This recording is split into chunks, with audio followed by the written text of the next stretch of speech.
올해는 43.3으로 굉장히 역대 최저의 수치를 지금 보이는 겁니다. 최근 10년 중에서 가장 낮은 이제 수치를 좀 보이고 있고요. 위원장님께서 말씀하신 것처럼 2024년은 43.3%로 최저지만 사실은 2021년 같은 경우도 43.6%거든요. 그래서 제가 말씀드린 건 43.3에서 47.2라는 거예요. 그 이유는 재정 자립도라는 것은 자체 수입이라는 게 있어요.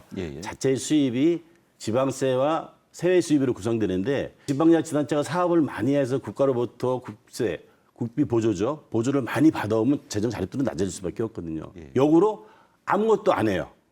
그럼 국고 보조율이라든지 교부세는 안 갖고 오면은 지방 재정 자립도는 올라가거든요. 그렇기 때문에 최저라고 해서 반드시 나쁜 건 아니라는 거예요. 자치단체 입장에서 보면은. 충청북도의 재정 자립도 어떻게 볼 수 있을까요? 얘기를 해주시죠. 전국적으로 좀 살펴볼 필요가 있어요. 전국적으로 충청북도의 포션이 어느 위치에 처해져 있는가를 좀 볼 필요가 있거든요. 그 지금 재정 자립도를 쭉 보면 전국이 43.3%라고 얘기했잖아요. 근데 충북은 그러니까 말씀대로 28에서 34입니다. 그러니까 30 이하인 곳이 전국에 4군데밖에 없어요. 근데 그 4군데 중에서 다른 지역 같은 경우는 그래도 전라남도나 경상북도나 전북도 같은 경우 이렇게 그 자체적으로 뭔가를 할 의지보다 그러니까 이게 정치적 힘이 강하다 보니까 중앙에서 예산을 많이 따올 수 있다는 그런 뒷배가 좀 있는 편입니다. 근데 중앙에서 예산을 많이 따오면 분모가 커져서 자립도가 낮아진다. 자립도가 낮아지죠. 그런 상태를 지금 유지를 하는 거예요. 그런 것과 비교해 보면 충북 같은 경우는 그러지도 못하면서 재정 자립도가 28에서 30% 이상 이하로 이렇게 이제 걸쳐 있는 거죠.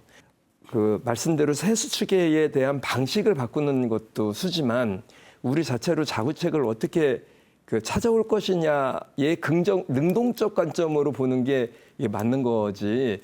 그런데 지방 재정 자립도라는 자그마한 이 지표가 사실은 약간의 자기 스스로 할 수 있는 것을 얼마 정도 부담할 수 있느냐의 문제인데 근데 수치 자체가 지금은 아무리 노력해도 작을 수밖에 없는 거예요. 아까 말씀하셨던 옥천, 계산, 영동 이런 데 같은 경우는 재정 분권에도 기본적으로 지방세의 소스가 적어서 조정규보금이라고 할까요? 아니면 보존해 주는 걸로 할 수밖에 없습니다. 그래서 저는 재정 자립도라는 지표도 중요하지만 일반 재원을 쓸 수 있는 재정 자주도 그게 더 유의미한 지방 재정을 진단하는 지표가 아닐까 싶습니다.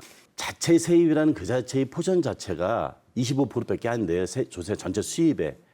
사실은 저희 같은 경우는 28%에서 30%밖에 안 되고 결국은 수입이 많이 늘어나려면은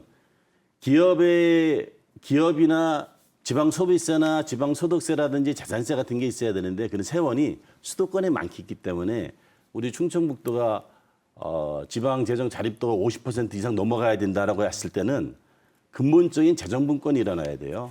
중앙정부에서 그 세수 평가가 났었던 결정적인 것은 부자 감세거든요. 부자들의 감세를 하면서 부자들의 감세한 내용 중에 대부분이 지방세로 와야 되는 내용들이에요. 그런데 그 부분들이 지금 빠져 있는 얘기거든요.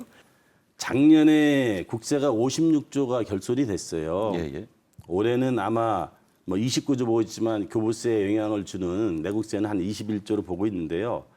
가장 큰 문제는 기업 실적 부진에 따른 세계 경기 상황도 안 좋고 기업 실적 부진에 따른 법인세가 14조 5천억 가장 크고요. 또 하나는 그러니까 부동산 거래가 부진했었어요. 작년하고 올해 뭐 힘들고 그러니까 지금 요새는 많이 좀 회복은 됐는데 양도소득세가 5.8조 그런 세들이 있어서 그렇지 부자 감세로 인해서 세수가 빵꾸난 건 저는 아니라고 봐요. 지난번에 제가 그 국정감사 때도 그렇고 질의하는 걸 이렇게 들어봤더니 지방재정에 구김살이 없도록 최대한 노력을 해서 예상되는 재정 교부세 감소에 대해서는 대응을 하겠다라고 얘기를 했습니다. 그래서 저는 뭐 말씀드린 대로 기업 실적도 좋아지고 또 부동산 거래도 회복되고 그런다면은 좀 회복되지 않을까. 이게 등락이 있는 것 같아요. 경기 상황에 따라서. 2년 연속 세수 추계 오류가 좀 발생을 했는데요. 그러니까 현 정부 들어와서 대단히 문제가 있는 세수 추계 오류를 해서 국세 수입이 감소가 되는 이런 상황이 발생을 한 게 사실입니다. 그렇게 되면 전국적으로는 충북 같은 곳이 또 충북 안에서는 그 군 단위들이 더 충격을 많이 받아서 이게 이제 지방 소멸을 가속화시키는데 역할을 계속 하는 불쏘시개로 되고 있다는 게 중앙 단위에서도 평가예요. 작년에도 지방자치단체에서 8.2조가 부족을 했지만 그렇다고 뭐 지방자치단체가 수도된 건 아니잖아요. 예. 그랬을 때는 지방자치단체에서는 통합재정 안정화 기금이라는 게 있어요. 각종 기금에 여유 있는 자금을 모아놨다가 세수가 갑자기 준다든지 갑자기 뭐 재난이 일어난다든지 하면 쓰는 돈이 있어요. 그 개발 기금을 활용하고 또 하나는 뭐 세수지 확충을 더 할 수도 있겠죠. 지방채도 발행할 수 있습니다. 세입이 줄어들기 때문에 구조조정을 해줘야 돼요. 세출 구조조정을 하면서 기존에 갖고 있는 그런 걸로 이렇게 운영을 합니다. 근데 반드시 필요한 사항은 지역 발전에 대해서 반드시 필요한 사항이라든지 민생이라든지 약자복지에서 진짜 재정이 부족하다면 지방채도 발행해야 되고요. 지방재정관리제도라는 게 있어요. 위기관리제도라는 게 있어요. 예산 대비 채무 비중이 10%는 좀 양호한 거예요. 만약에 이게 25%가 넘어가면 재정 주의 단체로 지정이 되고 40%가 되면 위기관리 이제 경고가 들어 파산 직전에 가는 거예요. 예. 네, 말씀드린 대로 지방 예산 대비 채무 비중이 10점 이제 현재 3%이기 때문에 만약에 아까 말씀드린 대로 구조조정과 통합기금이라든지 그런 걸로 지방자치도 운영을 하고 반드시 부족한 것은 지방채도 발행을 해야 됩니다. 그래야지만 지방 재정이 아니면 지방 살림이 안정화될 수 있을 거예요. 10년간 제가 통계를 봤더니 2010년도에 학령 인구가 한 780만 정도 됐어요. 788만 정도가 됐는데 2023년 기준으로 576만 명이거든요. 그러니까 10년간 204만 명의 학령 인구가 줄은 거야. 그런데 그 간의 10년간에 소위 말하는 내국세의 규모는 지속적으로 증가를 했습니다. 예. 그런데 지방교육재정교부금은 아까 말씀하신 대로 20.79%로 딱 고정돼 있어요. 학령 인구는 이렇게 싹 내려가고 있는데 지방재정교부금이 이렇게 들어갔다는 거죠. 그런 문제점이 하나 있고요. 반면에 지방은 종합행정을 하는 곳이에요. 지방자치단체는. 지방자치단체는 내국세가 증가되지만 사실은 19.24% 줄어들었어요. 그러다 보니까 지방자치단체는 갈수록 자세 세입도 적은 데다가 교부세가 늘어난다고 그러지만 보존되는 게 더 많아가지고 문제가 되거든요. 그래서 국고 보조율 제도, 아까 사업을 따와도 보조 비율이 있거든요. 예. 국고 보조 비율에 대한 검토도 필요하겠고요. 말씀드린 대로 학령 인구가 지속적으로 감소되는 데 있어서 지방 교육재정 교부금 제도를 과연 어떻게 우리가 가져갈까도 고민을 해봐야 되겠고요. 또 지금 국회에서도 그래서 의원님이 말씀하시는 것처럼 지방 재정이 어려워서 교부세를 인상하자는 법안이 지금 들어왔어요. 권영진 의원 같은 경우도 냈는데 사실은 1%를 높이자 1%가 무려 3.5조가 돼요. 예. 교부세 2% 올리면은 7조가 매년 지방재정 일반 재원으로 들어오는 거예요. 그래서 사실은 뭐 중앙정부도 사실은 고민이 있죠. 경기가 안 좋고 기본적으로 세수가 줄어드는 상태에서 무조건 중앙 재원을 지방으로 오자 그러면 할 수는 없거든요. 제가 말씀드렸잖아요.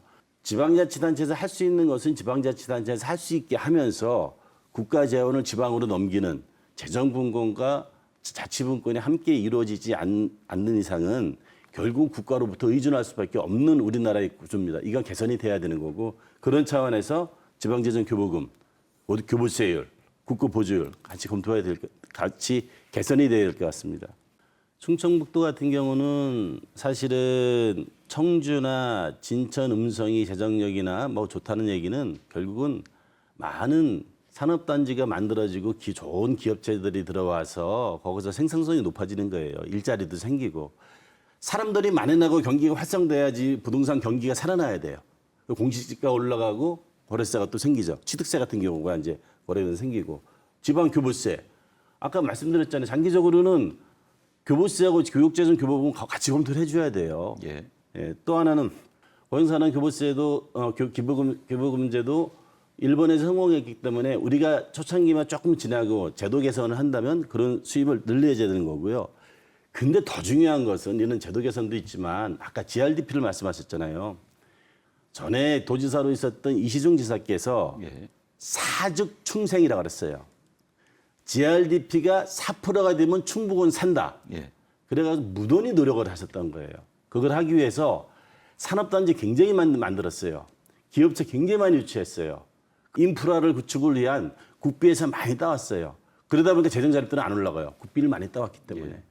제가 보니까 지방 재정이 튼튼해지려면 결국은 경제가 살아야 되는 거거든요. 우리 지역에 많은 좋은 기업체들이 와서 일자리가 생기게 돼요. 그러려면은 지방 재정도 있지만 소위 말하는 투자의 지도 활성화시켜요. 투자의 지도 두 가지가 있습니다. 하나는 국내에 있는 국내 기업이 투자하는 거, 외자 유치 이런 것까지 변형돼야지 지역 경제가 나타나지는 거지.